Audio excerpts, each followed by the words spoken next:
Now, there's a cloud of controversy surrounding singer Gwen Stefani. In an interview with Allure Magazine, she claimed twice that she is Japanese. Okay, well, technically, Stefani is Italian-American with no confirmed connection to Japan, apart from she loves the culture. She has long been accused, though, of appropriating other cultures in her music and fashion. So we're going to sort through all of this with NBC News internet culture reporter Callan Rosenblatt. It is so good to have you here on set with us. So before we get to who's upset, I just want to know, what exactly did she say in this bombshell interview?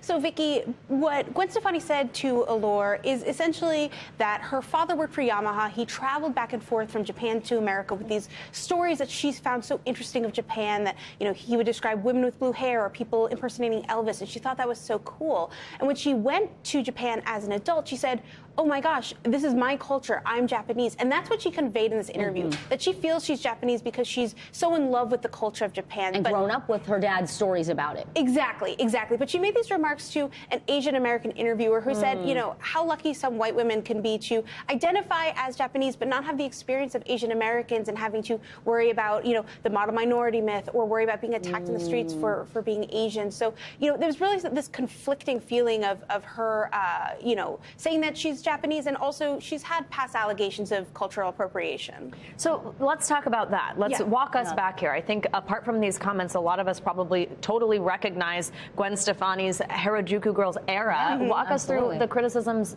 prior to this particular interview. Yeah, so she was, you know, criticized for wearing a bindi, which is part of Hindu culture in the 90s. She wore bantu knots in her hair, which is a part of Zulu, the Zulu people culture in South Africa. Then, you know, she had the Harajuku Girls phase, which is when she had, you know, 4 Japanese women who followed her around, and people like Margaret Cho criticized her, saying, you know, you're sort of using these girls as accessories, and, you know, you are sort of reinforcing these stereotypes about Asian women. Interesting, though, because she's also an artist, and at what point are you allowed to celebrate through your art other cultures? Really quickly, before we let you go, have we heard anything from Gwen Stefani or her reps? We haven't heard anything. I've reached out for comment, and we're hoping to hear back and get a little more clarification on what she's thinking about this. A great breakdown, as always. NBC News internet culture reporter Callan Rosenblatt. Great to see you. Thank you.